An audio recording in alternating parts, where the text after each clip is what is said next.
6 de la mañana, 25 minutos, entramos en detalle para analizar de fondo este tema, entender qué vinculación tiene también todo este escándalo de corrupción a nivel nacional con una ciudad tan importante como Medellín y la anterior administración. Por eso hemos invitado a Sebastián López, él es concejal de la ciudad de Medellín y quien desde hace un buen tiempo le viene haciendo seguimiento a todos estos casos de corrupción. Concejal, buenos días, bienvenido a Consejo de Redacción, ¿cómo va todo? ¿Cómo te ha ido? Buenos días.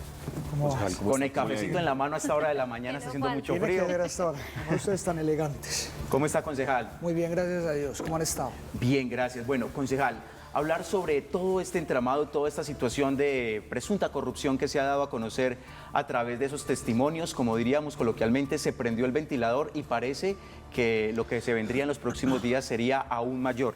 Usted ha venido haciendo varias alertas, especialmente frente a hallazgos y presunta corrupción al interior de la administración pasada en Medellín. ¿Qué vínculo o qué relación tiene todo este escándalo de la Unidad Nacional de Gestión del Riesgo con lo que pasa en Medellín? Bueno, Seba, lamentablemente yo entiendo pues por los temas jurídicos uno le tiene que poner aquí el título de presunta corrupción, pero todos los medellinenses y los colombianos sabemos que efectivamente se está destapando el primero de muchos escándalos de corrupción que van a haber en este gobierno de Gustavo Petro. Lamentablemente otra vez aquí aparece el nombre de Daniel Quintero. ¿Por qué? Porque la subdirectora de la Unidad de Gestión del Riesgo de Olmedo López era Aletia Arango, que era la directora del DAGRE de Medellín, de Daniel Quintero, donde muchas veces denunciamos que esa entidad era dominada por el senador hoy Alex Flores. Adicionalmente, el director actual, el señor Carrillo, denunció que encuentra en su escritorio 2 cheques direccionados hacia Daniel Quintero que se iban a pagar a través de Corantioquia y se iban a pagar a través de Corpo Urabá. Otra vez Daniel Quintero, con sus formas y sus maneras, ya enquistado en el gobierno nacional. Bueno, concejal, cuando uno mira toda esta situación, entiende, digamos, de un momento a otro, todo inicia a partir de la declaración de un funcionario, esto lleva a que otro, entonces ya también tenga que, digamos, dar toda la información que se tiene en este caso. Y cuando uno veía durante este fin de semana tanta información en diferentes medios de comunicación, aparecían muchos nombres antioqueños, la vinculación de muchos, no solamente exfuncionarios de esa administración, sino también quienes hacen parte del mundo político. ¿Cómo ve usted ese tema? Bueno, lamentablemente aquí hay 2 formas de hacer política.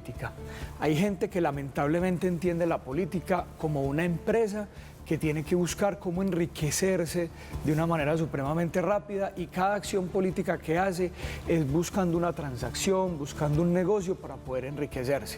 Lamentablemente todavía persiste en Antioquia varios grupos y varios líderes políticos que lo hacen así y lamentablemente encontraron todo el espacio en la alcaldía pasada Daniel Quintero y hoy en la de Gustavo Petro. Es que eso desde que nace con cualquier principio, que se creen todas las formas de lucha, pues que se pactó desde la picota electoralmente con todos los bandidos del país. Pues escuchamos a Armando Benedetti cuántas veces, se ha visto todo lo de Laura Sarabia, todos los escándalos con el hermano, con el hijo del presidente, con el alcalde de Medellín. Nosotros hoy no tenemos un gobierno, sino que hoy nos está gobernando un concierto para delinquir.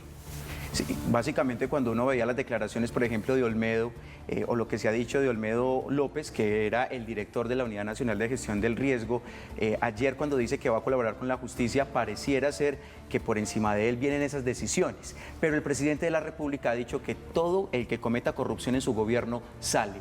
¿Quién es el responsable entonces? A mí me preocupa un tema con la Fiscalía en este sentido, y es que la nueva fiscal era asesora del alto comisionado presidencial anticorrupción Andrés Hidárraga, que también lo tuvieron que destituir porque iba con los informes de corrupción y llegó allá donde Olmedo López a decirle, vea, tengo este informe de que hay corrupción en la Unidad Nacional de Gestión del Riesgo, o me da puestos y contratos o aquí iniciamos acción.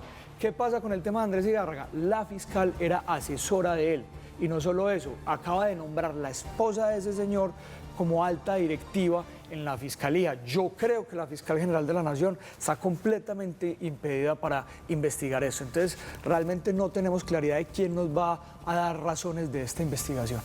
Concejal, me devuelvo un poco en lo que usted ha argumentado. Usted ahorita indicó que esas dos transferencias que se hicieron a Antioquia por cerca de 140.000 millones de pesos a dos corporaciones diferentes bajo el argumento de atender una crisis climática que en su momento se estaba viviendo. Es decir, ¿usted cree que eso tendría algo que ver con la propia administración de Daniel Quintero o simplemente fue un tramullo, por así decirlo, de dinero para ser parte de ese presunto soborno? No, obviamente está metido ahí Daniel Quintero porque son las dos entidades que todo el medio político sabe que controla todo el sector político que acompaña a Daniel Quintero. Hoy Corpo Urabá y Corantioquia son orientados, lamentablemente, políticamente por todas las personas que acompañaron a Daniel Quintero en su alcaldía. Entonces, como ellos, digamos, no tienen ningún escrúpulo con los recursos públicos y hacen todo como si no pasara nada porque todavía los órganos de control no nos han dado respuestas, pues con ese vehículo de esas corporaciones autónomas regionales, pues reciben todo ese dinero del gobierno nacional para convenios, cosas y vainas, y a eso, pues a lo que estábamos viendo acostumbrados en la alcaldía anterior, eso le sacan el 20 o el 25% a ese dinero, lamentablemente.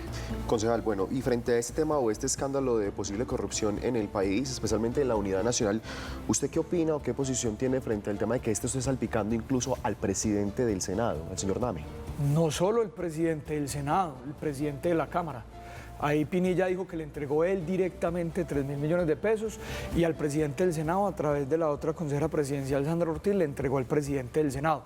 Yo hago una pregunta: ¿qué legitimidad política hoy tiene el presidente del Senado y el presidente de la Cámara, que son los que dirigen los debates de estas reformas de Petro que pretenden llevar a Colombia a un régimen socialista para seguir dirigiendo estas reformas? Yo creo que lo mínimo que debe hacer el Congreso de la República es exigir la renuncia tanto del presidente de la Cámara como el presidente del Senado. Y estas reformas que hoy están comprobadas, que están viciadas de corrupción para que se aprueben, deben ser retiradas de manera inmediata, si hoy todavía les queda un poco de decoro a las personas que están acompañando a Gustavo Petro en el Congreso de la República. Concejal, pero entonces esto enreda completamente el futuro de esas reformas que presenta el gobierno nacional, porque pues estamos hablando del presidente del Senado, el presidente de la Cámara, estamos hablando de presunta corrupción, es decir, de sobornos a estas personas para que de una u otra manera votaran a favor de unas reformas, como se ha dicho a través de estas declaraciones. ¿Qué confianza queda por parte del pueblo colombiano en quienes pues sacan adelante estas reformas y segundo, pues las propuestas del gobierno nacional? Pues el país viene manifestándose en las calles desde hace un año y medio. El 21 de abril lo hizo de manera contundente y categórica. Solo en Medellín habían 400.000 personas. Y no era solo para reclamarle a Petro, porque Petro no escucha. Era para apretar al Congreso de la República que no aprobara esas reformas. Hasta ese momento, que no aprobara un sistema socialista. Hoy ya no queda la menor duda que es un gobierno tratando de comprar el Congreso para que le apruebe esas reformas hoy socialistas y ya corruptas. Bajo ninguna circunstancia el Congreso de la República puede tramitar esas reformas. No lo puede hacer. Están bajo un grave indicio de corrupción. En medio de todo este escándalo también llama la atención quien está a cargo de esa defensa de López y Pinilla, porque también, pues además de ser medio hermanos, están relacionados con, digamos, escándalos similares, como fue, por ejemplo, el cartel de la Toga. ¿Usted qué cree? ¿Cuál sería ahí la pretensión de esos dos defensores hoy, de esos acusados? Lamentablemente, hoy la corrupción en este país ha ingresado en absolutamente todos los estamentos de poder. Con el cartel de la Toga también se observó que en la rama judicial, lamentablemente, también perforó la corrupción en algunas personas. Y ese esquema pues no solamente funcionaba con algunos magistrados, sino que tenían unos enlaces externos, que eran abogados que llegaban para poder, digamos, manipular procesos. Si esos abogados están ahí, que estaban completamente relacionados con el cartel de la Toga, lo que están tratando de buscar con esas personas, al parecer, es cómo logran desviar una decisión de la justicia a través de billete. Eso todo es plata en esos carteles. Entonces, seguramente están buscando con las personas que ya saben dónde está, digamos, deficitada en corrupción en la rama judicial para poder entrar a ver si logran desviar la decisión en justicia para que la hagan a favor de ellos. ¿Y usted cree que eso es viable en este momento en Colombia? Pues yo aspiro y tengo la esperanza que la rama judicial quiera tomar decisiones completamente en derecho, que inmediatamente investigue por qué esos abogados que están relacionados en esas investigaciones están ahí, a quién pueden tocar. O sea, yo siento que la rama judicial y las cortes hoy vienen sosteniendo la institucionalidad de este país, que no han permitido que se implementen esas reformas de manera administrativa. Ojalá las mismas cortes vayan y revisen urgentemente por qué estas personas que tienen tantos cuestionamientos ante tratar de desviar las decisiones de la rama judicial, investiguen qué está pasando ahí. Merecemos justicia, este país merece justicia. Concejal, recapitulamos un poco esta parte de las corporaciones autónomas, Corpuraba y Corantioquia. Ayer Corpuraba le pedía al presidente Petro que no cancelara el giro de ese dinero porque es importante para atender la situación climática que padecen diferentes municipios como lo es Turbo, Necoclí, Apartado. Entonces, ¿usted considera que hay argumentos de peso para que ese giro se haya dado sin que se tenga ese tinte de corrupción, o usted insiste en que sí lo hay? El problema es ya quién ejecuta esa plata, ya no sabe qué es peor. Entonces, la ejecuta la Unidad Nacional de Gestión del Riesgo, que vemos cómo está, o lo ejecuta la Corporación Autónoma Regional, que también ya vemos cómo está. Entonces, ¿quién ejecuta el dinero? Hoy la gente está completamente enojada porque hoy no hay confianza en quién puede ejecutar los recursos públicos, que no es otra cosa que los impuestos de todos. Pagar el predial, el impuesto de industria y comercio, los servicios de EPM, el impuesto de renta, el del vehículo, que uno sale muy duro a trabajar para entregarle al gobierno para que se lo administre, para uno ya no tener la confianza de quién pueda ejecutar una plata sin que se la robe y lo haga bien hecho. Entonces, lamentable, por cualquier lado que la ejecuten ya uno tiene desconfianza. Sí. Bueno, concejal, la última pregunta, aprovechando su presencia acá, y tiene que ver también con este escándalo o las denuncias que se publicaron recientemente en relación a Juan Pablo Ramírez, quien fue secretario de diferentes despachos de la alcaldía de Daniel Quintero. Básicamente lo relacionan con ese cobro de algunos de sus funcionarios o donaciones supuestamente para apoyar la campaña presidencial. ¿Cree usted que todo esto está relacionado? Claro, es que todos ellos hacen parte de un mismo esquema. Digamos, todo este esquema, este sector político de izquierda. Juan Pablo Ramírez, todos sabíamos que era parte de la cúpula de Daniel Quintero, que fue el que degradó por completo todo el presupuesto participativo que lamentablemente se venían robando desde todas las comunas. Y él fue el que orquestó todo ese sistema. Ahí están absolutamente todas las denuncias.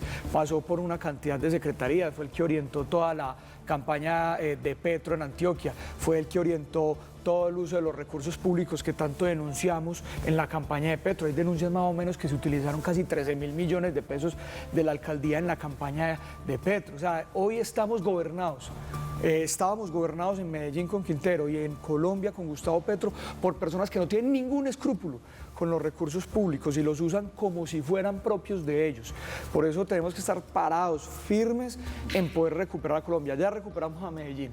Ahora hay que recuperar a Colombia de esta degradación a todo nivel, desde el más alto gobierno hasta el último funcionario.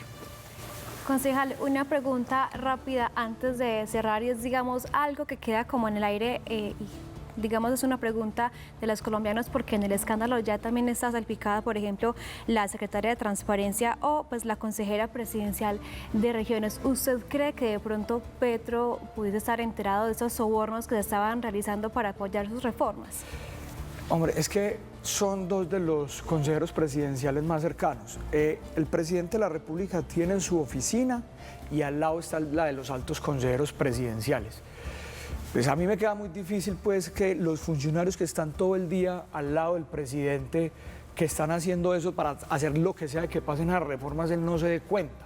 Pues uno entendería que son cientos de miles de funcionarios, cientos de miles de millones de pesos, que él no pueda, digamos, estar pendiente de absolutamente todo. Pero los que están al lado de la oficina, al lado, queda muy difícil pues saber si no sabía. Ahora a las 7 de la mañana el alcalde de Medellín va a dar una rueda de prensa donde va, digamos, a destapar una gran cantidad de actos de corrupción. Yo no sé cuál, no tengo claro cuáles. Ojalá ya sea evidente el tema de Afinia.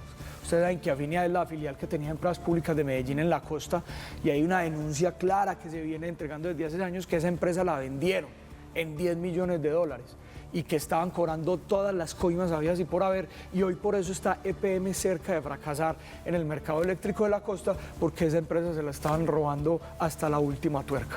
Muy bien, Sebastián López, concejal de Medellín, quien muy amablemente madrugó con nosotros hoy lunes. No es fácil esa madrugada, ¿no? No, y además ustedes tan elegantes y yo aquí tan informal, hombre. Concejal, muchas gracias por ayudarnos a entender también su punto de vista frente a todo este escándalo de presunta corrupción, y que también de una u otra manera involucra a funcionarios y exalcaldes de nuestra ciudad. Gracias por estar con nosotros. Muchas gracias, Sebas, Mariana y Santiago, y a todos los televidentes de Teleantioquia, una feliz semana.